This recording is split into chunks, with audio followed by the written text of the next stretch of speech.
About 7 years ago, I was sitting in that seat. Okay, that's where I was. I was not a CTE person by trade. I say I learned CTE through osmosis. My father spent 30-something years as a CTE director and teacher in the state of Texas. I was a history teacher. I taught history, I coached, I went to administration. Around my second or third stop, I was an associate principal and started taking at Willis High School in East Texas. So I have some of my Region 6 friends here. I had to remind them, you're in Central Texas now, you don't wear coats and ties. It's against the law, and also to wear a tie during the week. I've learned that. It's an awesome rule once you get past May. So I don't miss Region 6 and wearing coats and ties all the time. It's a whole lot nicer. But I was at Willis High School. I was associate principal, oversaw the schedule, oversaw counselors, I made the master schedule. I started dabbling and working with the CTE programs and developing CTE programs.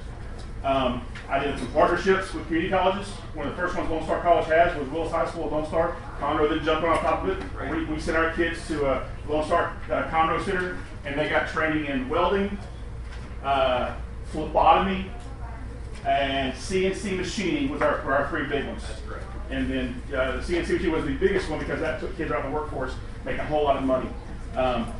And so we did that. And then I moved, I was hired to turn on a campus as a principal at Cold Spring High School. And in that time, I was not happy with the CTE production. So I took over CTE programs from a campus level teacher who was a decent teacher, but not a good administrator, to understand the program behind the scenes. And so as I started digging into it as a principal and as the assistant superintendent, when I had full-blown CTE duties, I started digging in and looking at it from two sides. One, using CTE to generate income, along with putting kids in CTE programs that meant something. And those two things come together. That's the bottom line.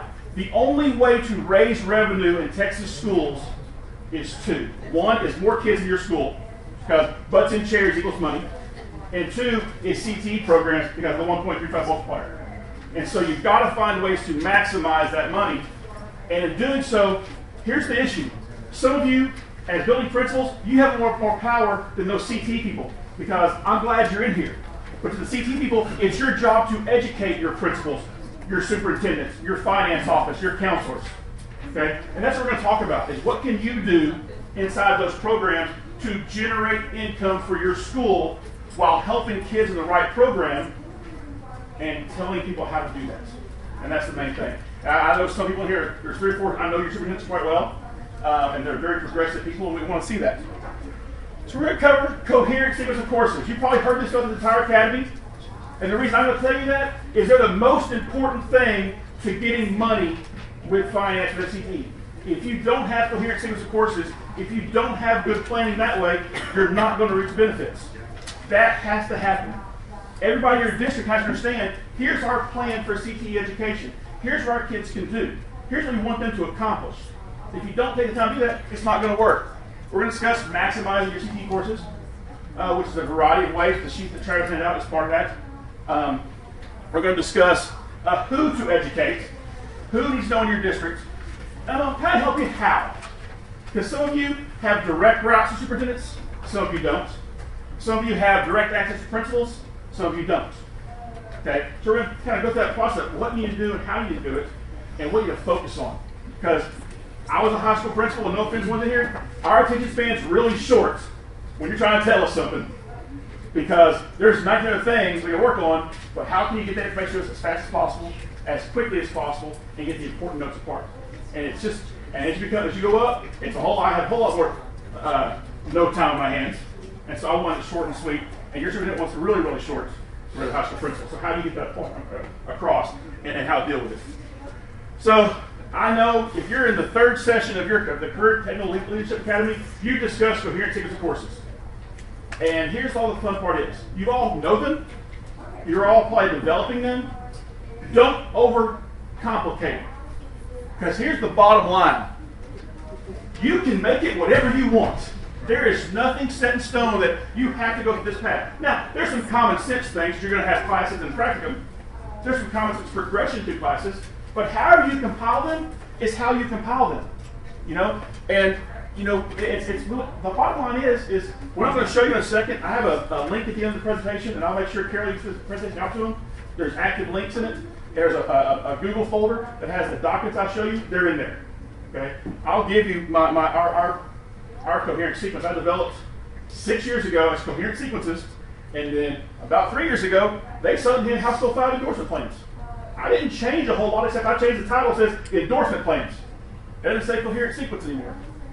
And then I added in all the stuff. And the way we look at it when I started building these is I wanted a blueprint for every kid. I wanted a blueprint that parent could look at that didn't just give you the Coherent Sequences for the CTE, it gave you the academic courses they had to take. It gave you the electives you were required by your district. It gave you whatever. On my big giant document, it's a big Excel spreadsheet with about, I think, 15 tabs. There are several of those tabs. There's not a CTE course on there, but it's still a coherent sequence. I'm not tying my coherent sequence to CTE courses. It's a sequence for kids. That's all it is. And some of those have no CTE courses. Well, they all have some because we require them. We require the speech class, which most of our kids is Procom. We require Money Matters. So I've got 2 courses, no matter what, that they're required. Well, those 2 courses are in my coherent sequence. So every kid has that. And so that's how we develop it. It's just a way for us to make it simple. The reason these documents help us, they're published on our webpage.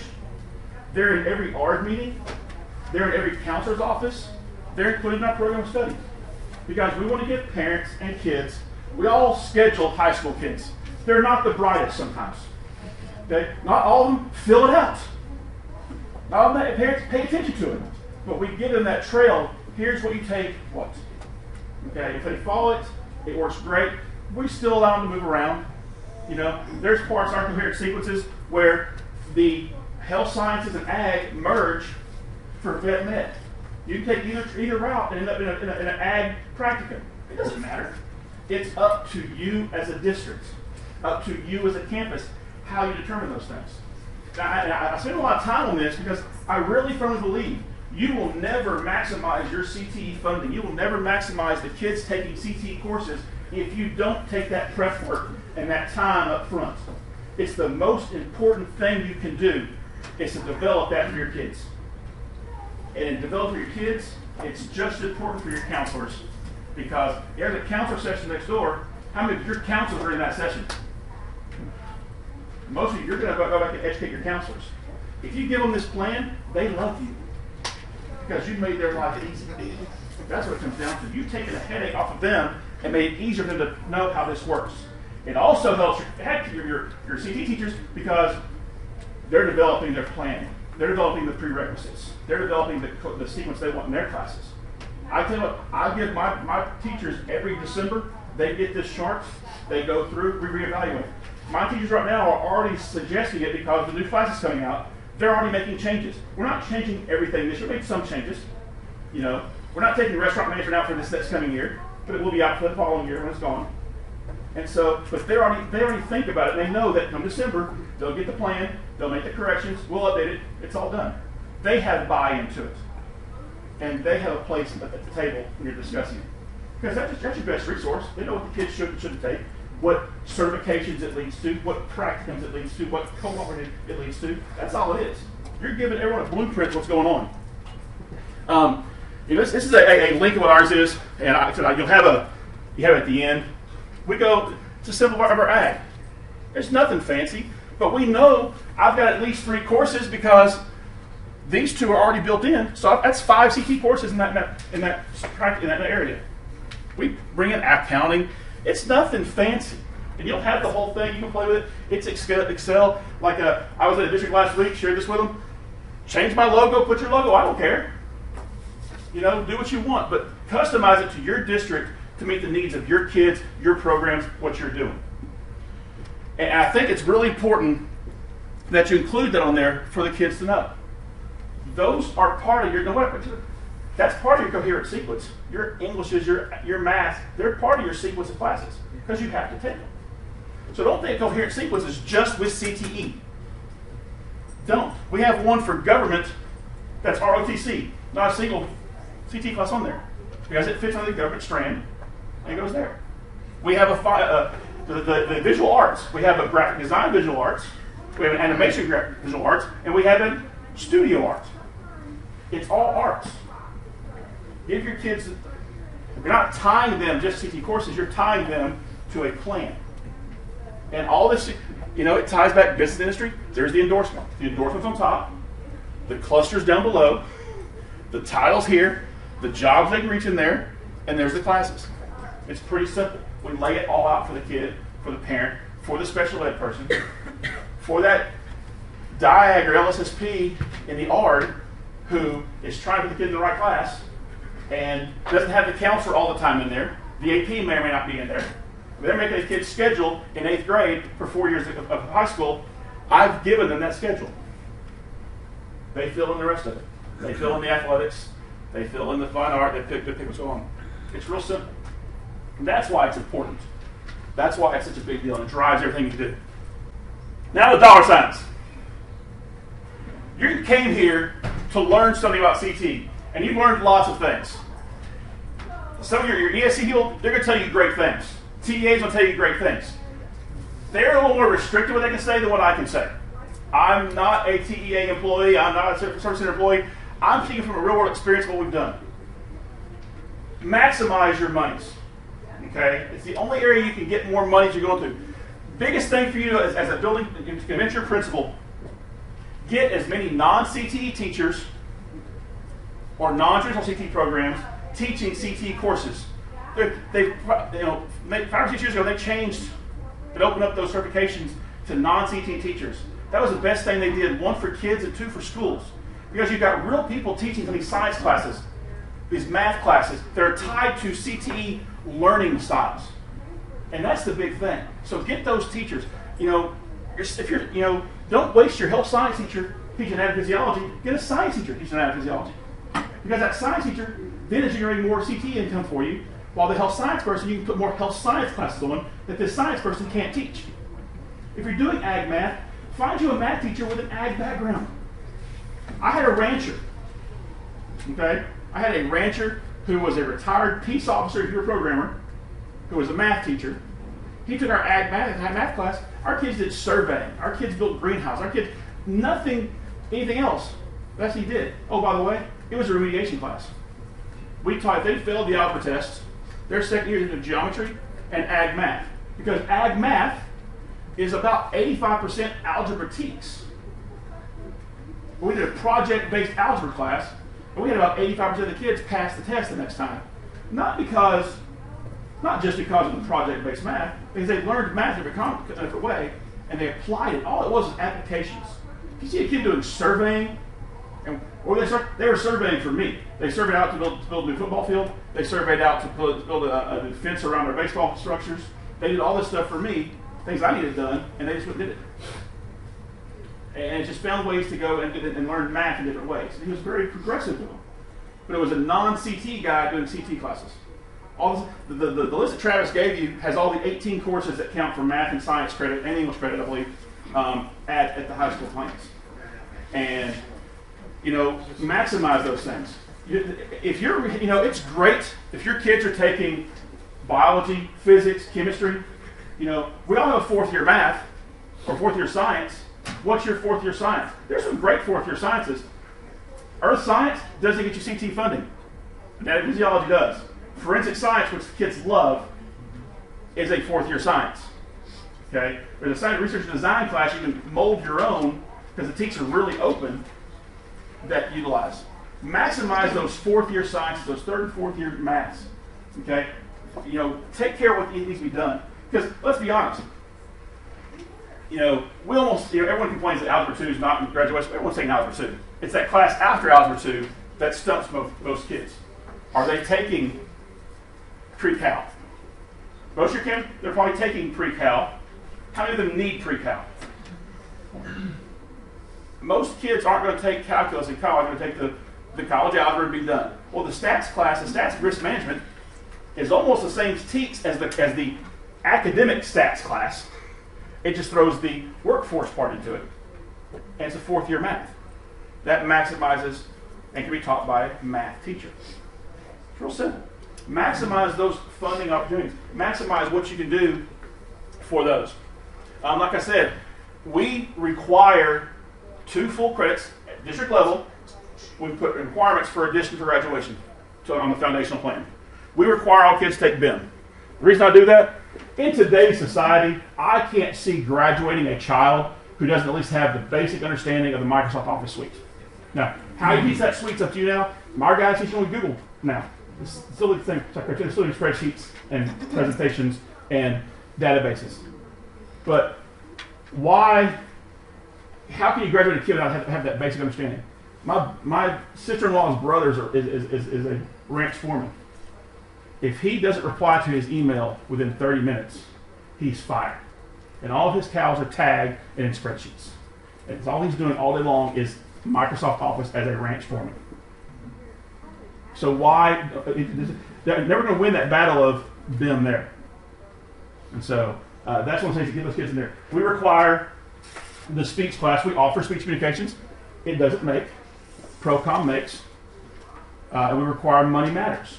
When the state required, a couple years ago, required that financial literacy class, everyone says, oh, we teach this in economics. I taught economics. They're not covering all that in economics.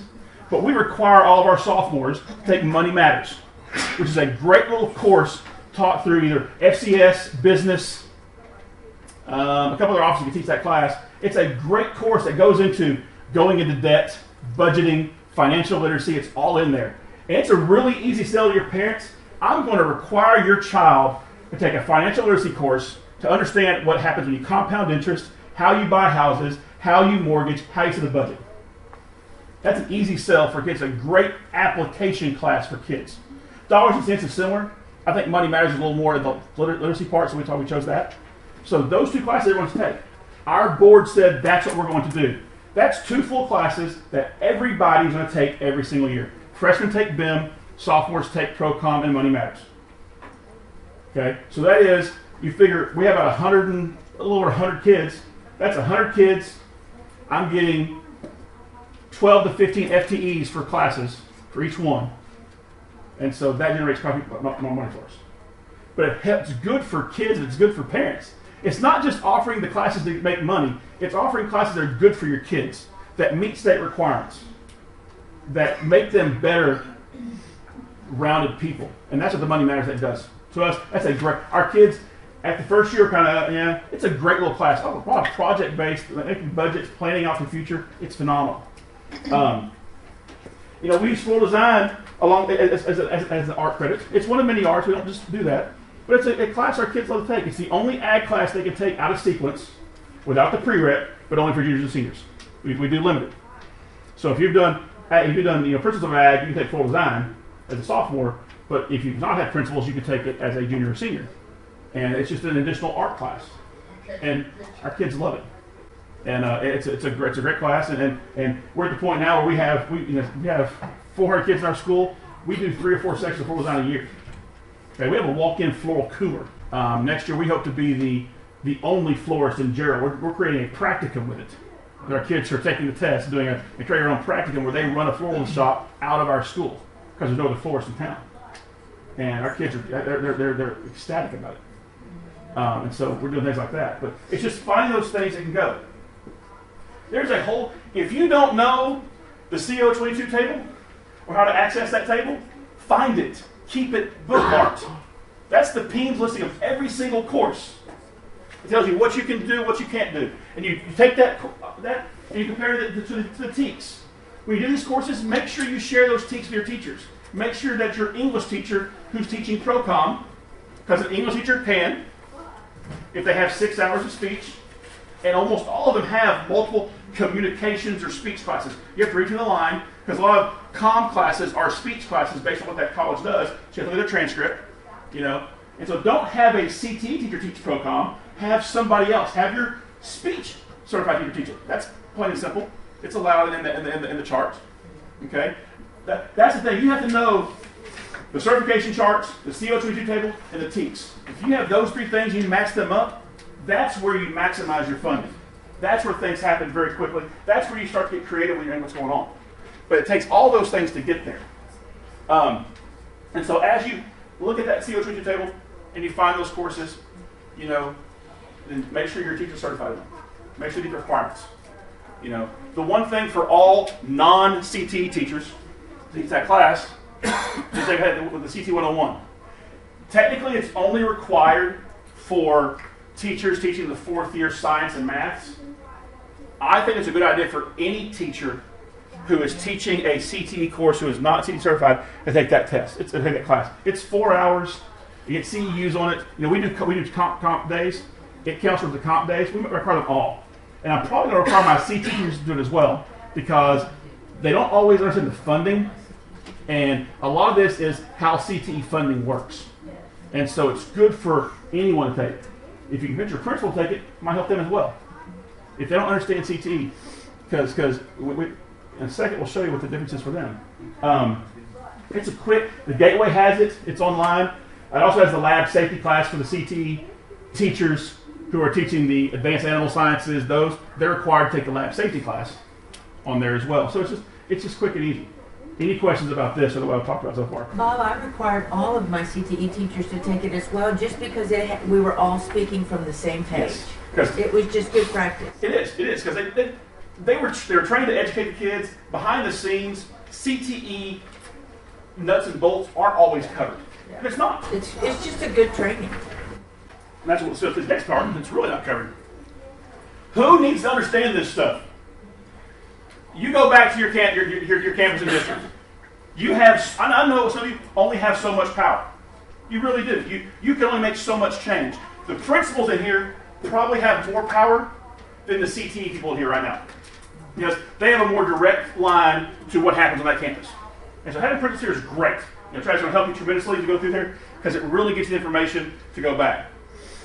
But you need to start with that person. Because I'm telling you right now, in the principal prep program, they fly by CTE. You know, I can tell you that, you know, I didn't really start doing this until I was on the campus. I didn't know about the 1.35 funding right away. You don't. It's not paid attention to. You know, no one tells you that a CTED kid's the highest funded kid you can get. You know, and if you're not filling up those empty CTE classes with your special needs kids, grades 7 through 12, not just 9 through 12, you can receive higher funding for them. And so it's edgy. You have to start with your principals. Same thing. There in the superintendent classes, there's nothing about CTE funding. Okay? Your business office may not, they put the numbers in the template. It doesn't always register what that number does. They've gone to classes and they, again, fly by 1.35 for CTE classes. They may not know that. On top of that, they may not know about the 48, 58%, 50% rule, where 50% of it must be still in the program, but, and this is where you have to target, 48% can be utilized by the district for whatever it needs. That's the part your business office needs to know.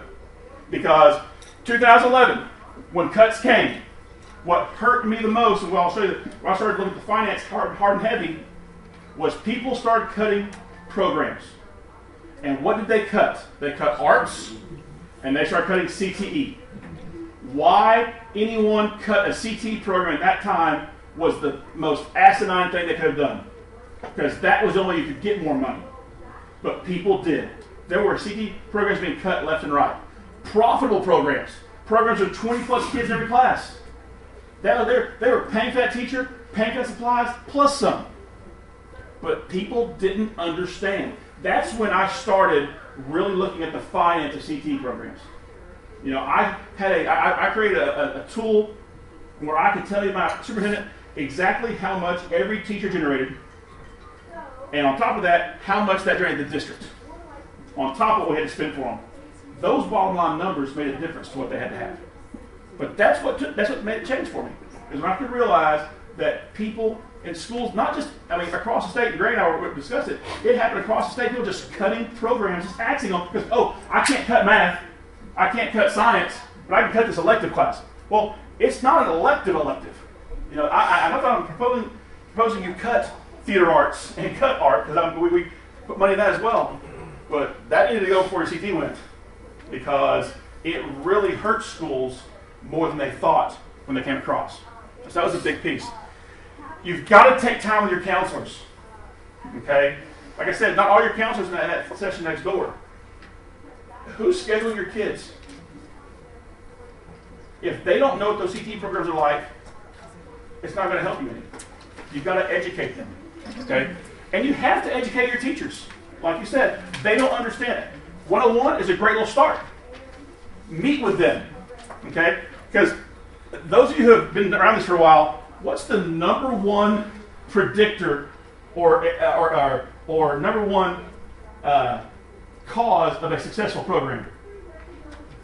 The teacher. You all have been to school where you have that thriving ag teacher. It's a kid magnet that everyone's attracted to. And you have that other ag teacher that's grumpy and mean no one likes. Which classes fill up? Which classes don't? Put that onus back on the teacher.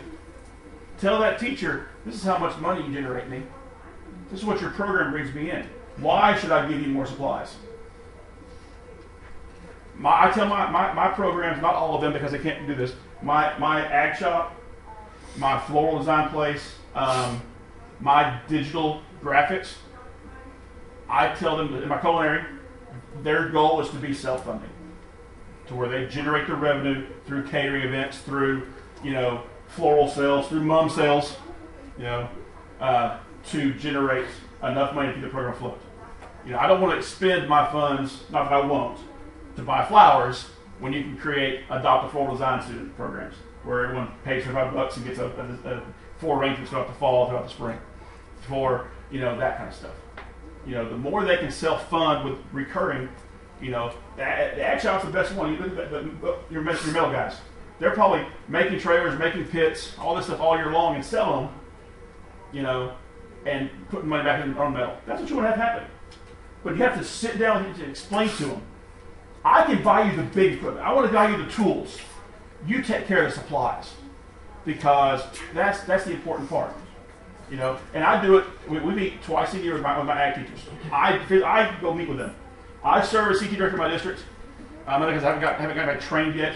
So I've only got 400 kids, so I don't have a CT teacher director. I do it. Also, it's a passion of mine. I want to do it right, and I can't take my fingers off of it because I love it. I'll be honest with you. It's very important to us. And the main thing is you've got to teach them and inform them, here's why we're doing this, here's what's going on. I give them every year, here's the number of kids in your class, here's the money you generate to me, here's how it works. Here's your budgets, here's why you got more, here's why you got less. Our goal is to put industry level tools in their hand. What they do with them, it should be generating more money, but I want to put the tools in their hand. And so that's what's important. So that's who you have to talk to. How you talk to them is different. Okay? Your counselors. A great program that I stole from somebody a couple years ago when I was a principal was I had my counselors, the counselors don't understand all your programs. They don't.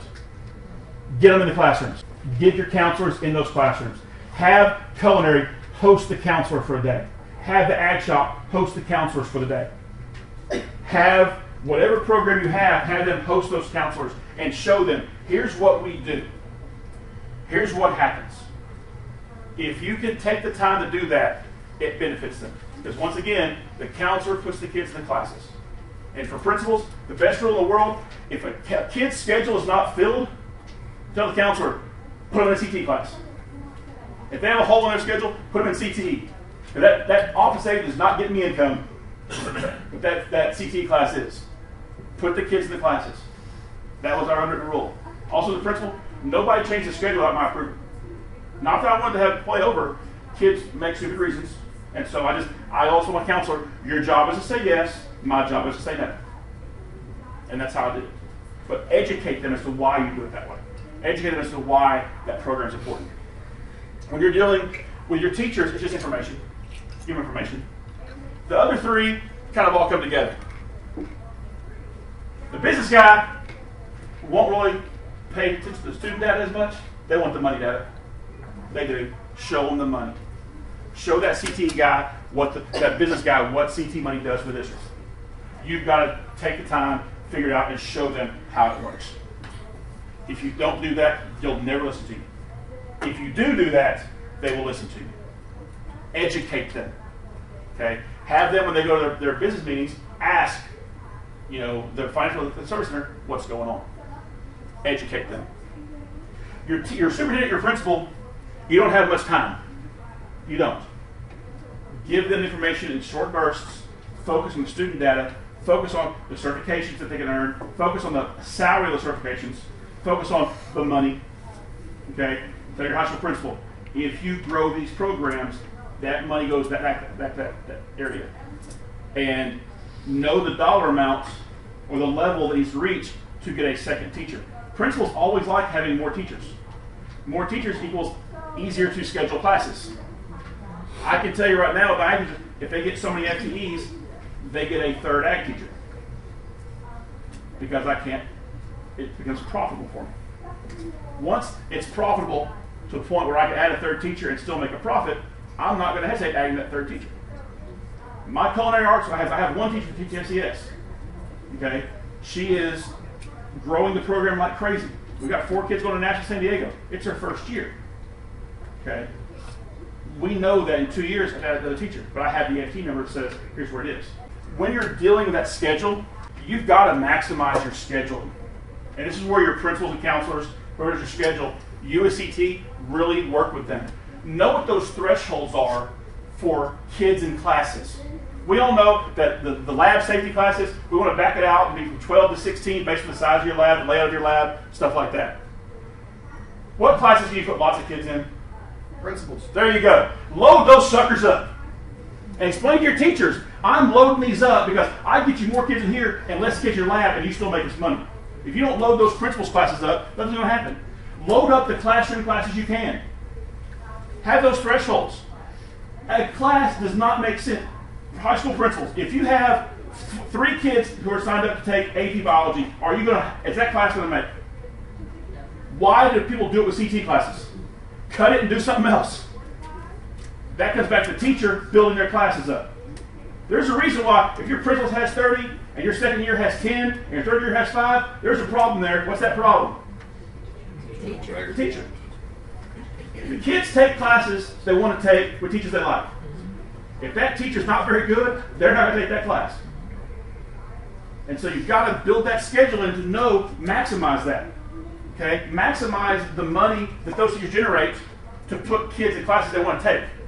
And that's the big piece, that scheduling. And so if you're not going to the principal saying, hey, I'm not trying to help you do your job, but I need you to really make sure we have this many kids in these classes, well, it doesn't make financial sense for us. Have those discussions with the principals, with the teachers. Goes both ways. Goes both ways. With principals and suits, focus on those bottom line end results. Okay? We all know, the people who are in CTE, we oftentimes have more success stories with kids who aren't successful on the other side of the building, correct? Why? Hands-on, learning style. More relevant. Relevant, and it's something they like to do. Use that to drive your academics. Okay? Academic CTE go hand in hand, and you have to drive each other. And oftentimes, the academic teachers don't see that. Put those academic teachers in that welding shop. They don't see the kid that can't do math and algebra drive and thrive cutting metal and measuring metal and building something, or construction trade. Everyone is going to look at it. Any of them. The culinary lab. They can do math at all in the culinary lab. So maybe the teacher in the math class needs to understand what's going on. It just comes down to you taking the time to educate and spend time with that principal and superintendent and show them, here's what we offer. Okay? If you took the principal that coherent sequence piece, have you made that principal's job easier? Why? They now have plans. They have flexibility. They can kind of start guesstimating kids in classes down the road. Okay? They'll help you use that principle to help drive getting career interest inventories at the middle school level, to drive all those things. Yes, ma'am. I was going to say, at least in the folks I work with, a natural concern a building principal or superintendent has is adding staff and having the money to pay for it. So to be able to translate how that works, because it's so different in CTE than any other area, Yeah. So just being able to offer that up as an assurance, this number of kids will cover that base, was just a huge line for. You have to talk their language. That's all it is. Their language is student results, money. That's what they're going to focus on. Those two things. Or you making their life easier. They like that. That's why that part works. So education is key. Data. Give the data of your certifications, of what your kids are doing. Oftentimes, your sup does not know. Get with your superintendent. Try to, as CTE director, present once a year to your board. Okay? They like that. Okay? Because that means the super's not presenting it, you're presenting it to the board of what's going on in CTE programs. Okay? Start working with your community. If you have a chamber of commerce, and this happened totally by accident, I'm going to be honest with you. Once a year, we host our chamber in our district. Last year, we went to middle school because it was a brand new school. We toured around. This year, the high school hosted it. It was the first event my first year CTE culinary kids did a catering. We were the very first catering event. And then all we did was we divided the chamber into 2 groups. We went to every CTE class for 5 minutes.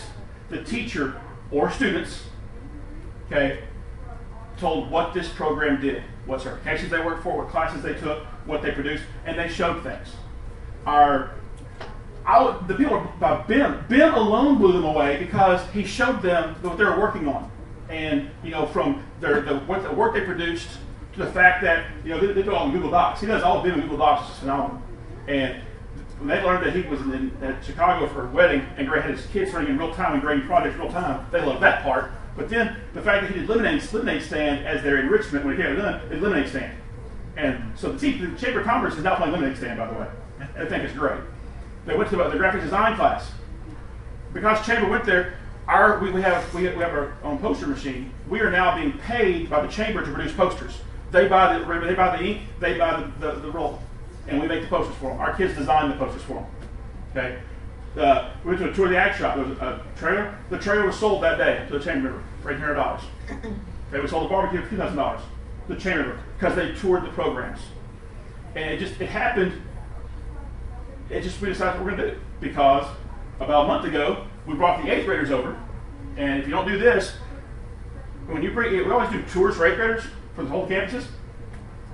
Campus is great. Take them to the CTE programs. Let them see what your kids do. We don't let our tour guides wear our FCCLA kids in dress, our HOSA kids in dress, and our FA kids in dress. We drove CTE to drive our student tours for 8th graders, which they did their registrations. And so it's simple things like that. Then what's different in this chamber is our FFA kids in full dress, the ones who escort to the room. We put them front and center.